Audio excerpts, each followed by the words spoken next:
So Burnout, right? It's kinda awesome. Or, well, was. Do you remember this series? I sure do. Out of all the racing games I played in my life, there has only been one racing game that has really stuck with me, aside from Mario Kart, and that's Burnout. Of course, Most Wanted stuck with me too, but that's Most Wanted. See, Burnout to me felt different. Even though it started out pretty basic, it wasn't like Forza, because it was actually fun. I miss this franchise a lot, so much, and so I kinda wanted to do a bit of a video on it, on all the games within the series. There isn't many, so this shouldn't take long. But yeah, let's get it started with Burnout.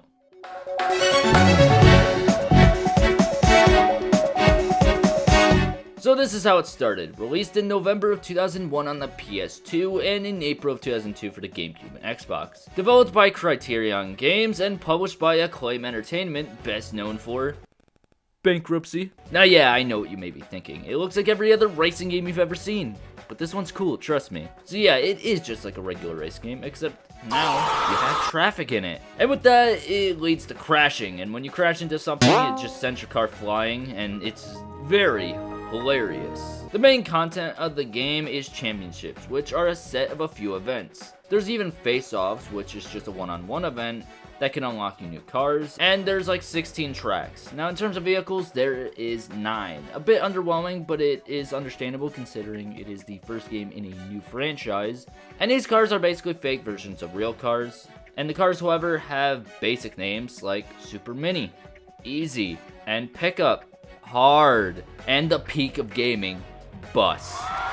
Special. The reason it says hard next to the word pickup is the difficulty of steering, which, yeah, it's pretty bad. Granted, it is a 2001 game, but yeah, it's clunky as hell. I may have played this on an emulator, but goddamn, this was pretty bad. Then, of course, the most interesting part of the game, the boost. Basically, to get more boost, drive like a dumbass. No, I'm serious. It can only be used when it is full, and if you use it up in one go, you get a burnout, and if you continue to drive like a reckless drunk man, you can perform a burnout chain that speeds you up even more. This game is definitely a bit bland in comparison to later entries in the series, but I do actually think it is a really good game.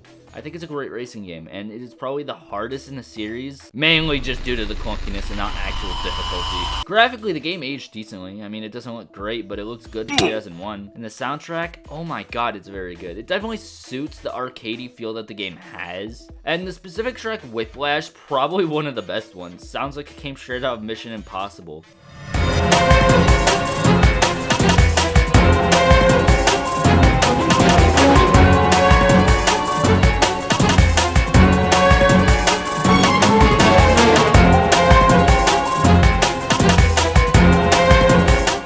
Definitely a solid game. So let's move on to the sequel, Burnout 2: Point of Impact.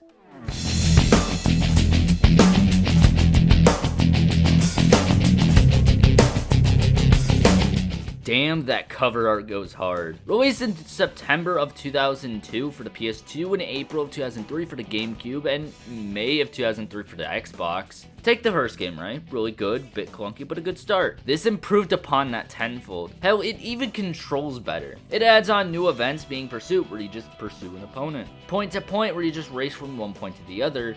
And the second best event in any game in this series, Crash Mode.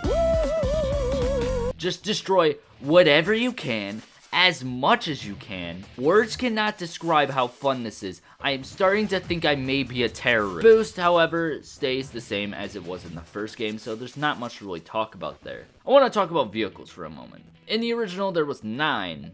Well, here there's 22. Unfortunately, 7 of them are custom versions of pre-existing cars, but they do pretty much make the original versions obsolete in every way. They also had done the worst crime of the century.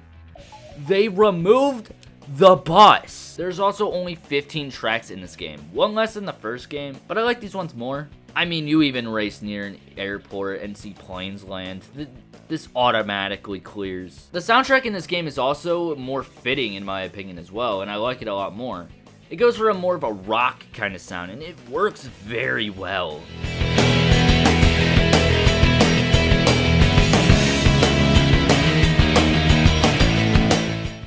And yeah, I think this is an improvement in nearly every way on Burnout 1, except for the lack of the bus. That is truly despicable. I really enjoyed this game, and again, this was one that I had to play on an emulator because there's no way in hell I'm finding these games in real life on a working console. But I actually love this game. For a first impression, it was really good. It's definitely not my favorite, but it's really good. But let's get into the next game, Burnout 3 Takedown.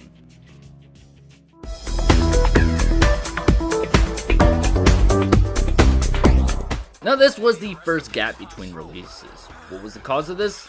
I don't know, they probably got in a car crash or something. So Burnout 3 released in September of 2004 for the Xbox and PS2 on the same day. Hey, console wars, they're over. And when was the GameCube version? No. This is the first Burnout game to include one of, if not the most important things in this franchise, takedowns. Yeah, it's in the name, I couldn't believe it either. Pretty much, this just lets you take down and destroy your opponent's cars. It's an amazing feature and I love it. They also did something insane. They changed the core mechanic. Oh, come on! They changed the boost. Now, put your pitchforks down, random people I am making up in my head right now. Please help, the voices are getting louder. It is actually better than the original boost. Unfortunately, burnouts and burnout chains are removed, however, but you can use the boost whenever you want. Now, don't worry, being a dumbass still refills the boost. What makes the change good, though, is that you can extend the boost up to 4 times as much as normal. If you crash, you do, of course, lose a part of it, so if you had like 4 times and crashed, you'd be down to 3 times. Now the vehicles. With the last game having 22, how many do you think there were? 67. There is 67 cars. Cars are now separated in classes: compact, muscle, coupe, sports, super, special, and heavyweights. Except for special and heavyweights, all the classes have 5 original cars and then 1 better version of that car. And heavyweights can only be unlocked in crash mode, but we'll talk about that later. There are cool cars in this game, like F1 cars. This is the only car that canonically has a real driver in it, which implies he can die. Even a hot rod, a fire truck, and a garbage truck. Forza and Need for Speed would never. For locations, there is almost like 20 of them, all good looking for 2004 as well. Of course, not the best looking of that year, considering he exists. But for a racing game, it is pretty good. Now for events. Pursuit is gone, however, it is replaced by even better modes. Burning Lap, where you beat the time in a lap to get medals. Eliminator, where every lap, whoever's in last place just gets murdered. And the best event in the entire franchise, Road Rage. Take down as many cars needed to get the limit and win. You can go until the timer runs out, or you get taken down enough times and just die. Very fun mode, and it is great in every game it's been in. And Crash Mode, it is as good as ever, and they even implemented a new mechanic called Crash Breaker. And what does it do? It goes boom. That's literally it. That's all it is. It's great. Now remember how I said Acclaim was best known for bankruptcy? Well, yeah, not that long after the first 2 Burnout games, Acclaim went bankrupt, who would have thought? And after that, EA got their nasty ass hands on the IP and Criterion, the developers. And with this, the soundtrack had access to all licensed music that EA had. And it is good. I like a lot of the artists that are on the soundtrack anyway. Unfortunately, I can't play any of it because of him. Yeah, that's the red button, man. He just sits there in my corner. Just stares at me. But yeah, Burnout 3 is an amazing racing game, hands down. Only a few racing games, in my opinion, even rival it. But this next one, I think is one of them. Burnout Revenge.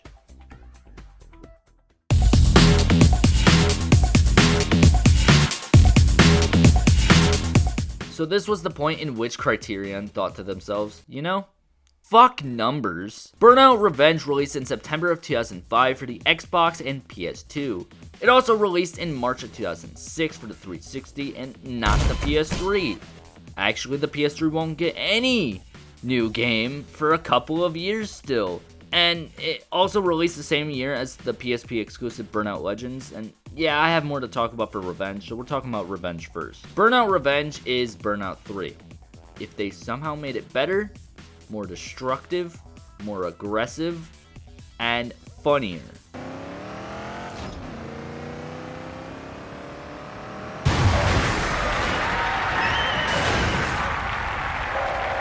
The events leaving this time around is Face Off, but instead you got Traffic Attack, where you just got a traffic check and slam into as many cars as possible. Takedowns are as good as ever and look good. They even changed the boost. Again. Now you get rewarded for harassing the poor civilians in traffic. You can steal boost from your opponents and can earn an extra chunk of boost just by taking down opponents too. For vehicles, there is 79. There's technically 89 on the 360 version as DLC cars, but they are ugly as brand vehicles, so they aren't cool. The cars are all named similar to a factory model instead of just something like pickup. Hard. There's a lot of good cars here, even though a lot of them are just the same car, but better. There are only 8 locations, unfortunately. One of them is called Motor City, so I bet you can guess what this was supposed to be. They all look good as well, and all the tracks are very good as well. Very well designed, and I like all of them. And now we talk about Crash Breaker. So when you crash, you can sacrifice all your boost to explode. This has the capabilities to blow up everyone near you. Meaning, you could hypothetically, this is hypothetically speaking, take down the entire race in one Crash Breaker. It is even revamped in Crash Events 2, being just better and can explode itself at 100% boost. How the hell did someone think of this? This is great. For the soundtrack, it is again licensed music, so I can't play it, but trust me, it is good. Burnout Revenge is one of my favorite games of all time. I truly loved this game growing up, and it's the only other Burnout game I have much of a connection with. I had so much fun going around and exploding. Wait, and I really do love a lot of the cars too. They just look really cool. And the music is just perfect for it. I really do think the licensed music fits it, to be honest, and really, I'm not one to criticize licensed music. And unfortunately, the next 2 games are just not as good as the rest of the games I mentioned, so let's unfortunately talk about them.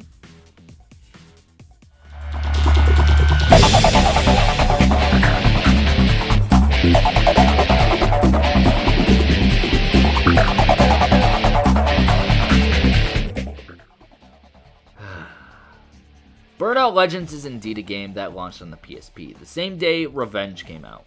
In November of 2005, it released on the DS as well.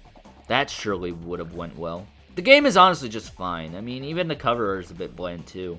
The game is really just Burnout 3, but worse, and on the PSP. Pursuit comes back, which is cool. There is multiplayer, but I didn't play it, so who knows how good it was. This game is just watered down Burnout 3 though. Takedowns, the exact same. Boost, the exact same. In terms of locations, nearly all of them are from previous games. And there's a total of 95 cars. Good lord. The game also looked decent for a handheld game too.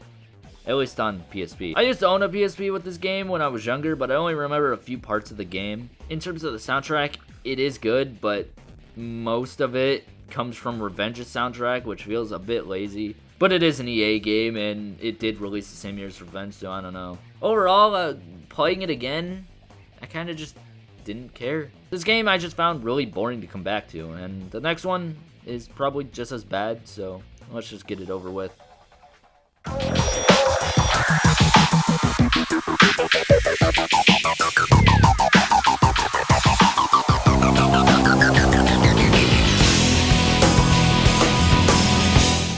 So Burnout Dominator released in March of 2007 for the PS2 and the PSP, and not the Xbox, not even the damn PS3. It wasn't even by Criterion, by the way, either, but by EA UK. The only game in the series not to be made by Criterion, and the game is just kinda okay. In terms of the actual events in the game, they removed Crash Mode. There is other stuff, but fuck this game. They removed the second best mode in the franchise. The boost is also a return to the original form where it had burnouts and burnout change, which I did like seeing back. It is a bit different, but it really is the same as the old games. For vehicles, there's only 36. The last few games kept a high number of cars, but there really is a lacking amount of cars in this one. But it could just be a personal preference, I don't really know. I do, though, like that there isn't as many reused cars because, yeah, it was kind of a problem in the previous games. And there are 12 tracks across 8 locations, which is cool, I guess. I'll be honest, they do look good. I like how they look in this game. And the soundtrack is 33 licensed tracks. But I just thought the game was fine. They did remove Crash Mode, which was a cardinal sin. Never do that again. But why don't we just get to possibly my favorite game in the whole franchise? Burnout Paradise.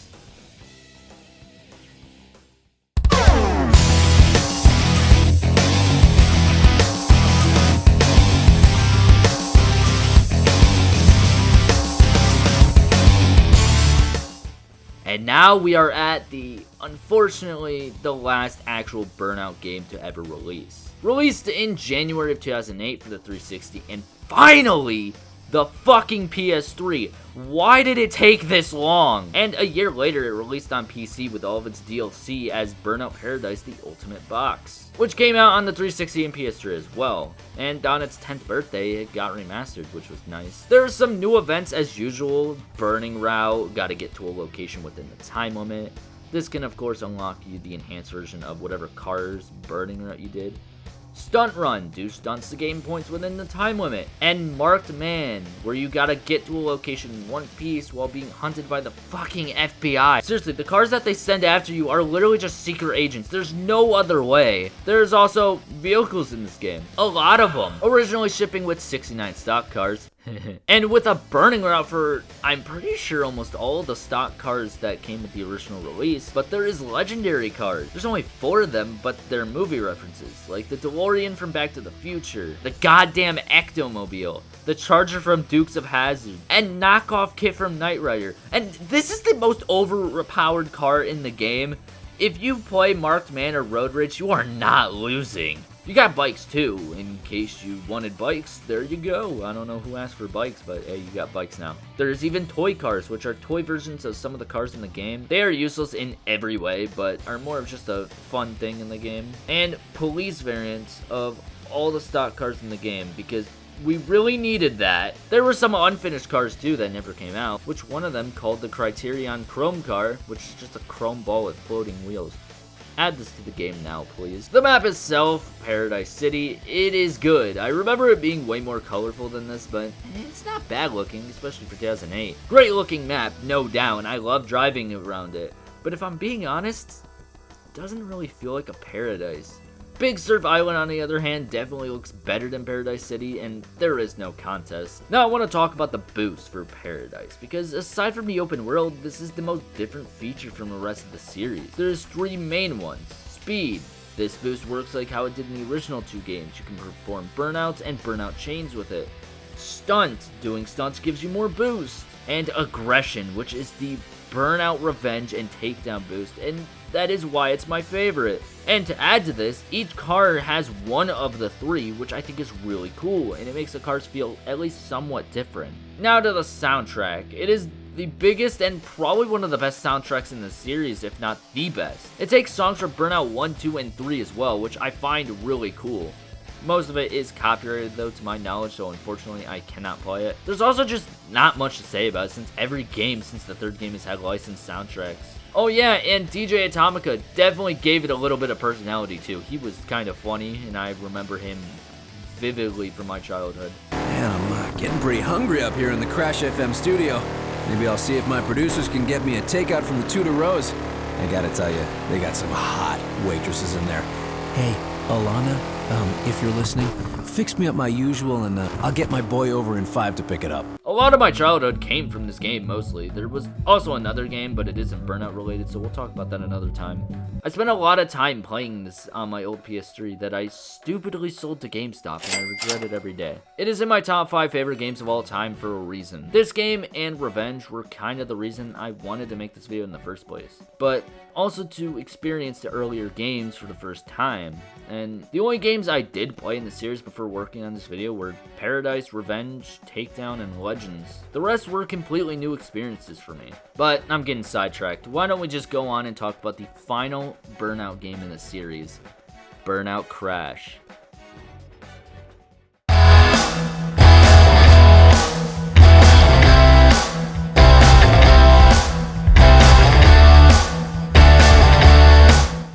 Burnout Crash. Do I really gotta talk about this crackhead? Released on September of 2011 for the PS3 and the 360, and then came to iOS in April of 2012, so that should tell you everything you need to know. It is a spin-off, to be fair, but I just don't like it that much. It's dumb fun every now and then, but you know, not really the Burnout I want, but it is more fun than Dominator and Legends, so at least it's got that. I mean, the game is about explosions and destruction. Again, it is dumb fun, but there isn't much for me to talk about here, aside from the fact that it got taken off the App Store, which doesn't make sense at all. So where exactly did this series go? I mean, the gap between Burnout Paradise and Burnout Crash was the longest wait fans would have to wait for a game, and then it disappeared until 2018 where EA said, okay, here, remember this game really quick. Apparently, now take this with a grain of salt, I did see this on Wikipedia, but you know, people on the internet wouldn't lie, would they? That'd be crazy. But apparently around 2008 to 2009, some developers jokingly asked higher-ups to make the next Need for Speed game. Surely they wouldn't let them. They what? So yeah, EA let them make a fucking Need for Speed game. Now, do I believe that this is the actual reason for it? I doubt it, honestly. But it's EA. They do dumb shit all the time, but they would make Need for Speed Hot Pursuit. I realize I need to elaborate a little bit better. So it's kind of a reboot for Need for Speed Hot Pursuit. I guess it's kind of like what Infinity Ward did for Modern Warfare. It was successful too, and not that bad of a game. So then in 2012, they made one of the worst Need for Speed games ever. Need for Speed Most Wanted. Oh, fuck off! But I doubt letting Criterion work on Need for Speed really was what made the series disappear. I think it was just EA's incompetence, really. I mean, man, I couldn't even imagine how bad a Burnout game during the mid to late 2010s would even be. Because let's be honest, EA fucked the Need for Speed franchise in unforgivable ways. Despite how successful Burnout Paradise Remastered was, I don't think a new Burnout game would be very successful. Hell, EA is just barely starting to see the value in single-player games in general. But if they could come back, why not a remastered collection? But maybe add a bit more content to them, like the unfinished stuff in the games. Which is mostly cars, but please give me the Chrome Ball car, please. And hell, if it does do well, then try making a new Burnout game again. Racing games have gotten boring, and I'm including Need for Speed, because these games just are so boring now it hurts. This was definitely a fun video to make. I had a lot of fun playing these games and reliving the nostalgia from Paradise and Revenge. Burnout is my favorite racing franchise of all time besides Mario Kart, and I mean, it's just so chaotic and fun. Even in the original games, they didn't have takedowns or anything, yet they were so chaotic compared to your average racing game like Need for Speed. And I do really miss this series. I hope it comes back. I really do. Maybe we'll see a new game eventually, but if not, then so be it. And that's why the Burnout series is kinda awesome. Or, well, was, sadly. If this video does well, maybe I'll look into the atrocity known as Need for Speed. I don't want to do it, but I do need a way to complain about Most Wanted 2012 and Need for Speed 2015. Like the video if you loved Burnout. Subscribe so I can be happy.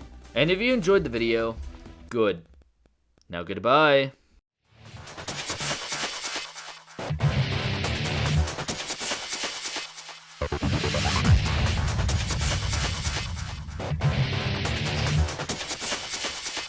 You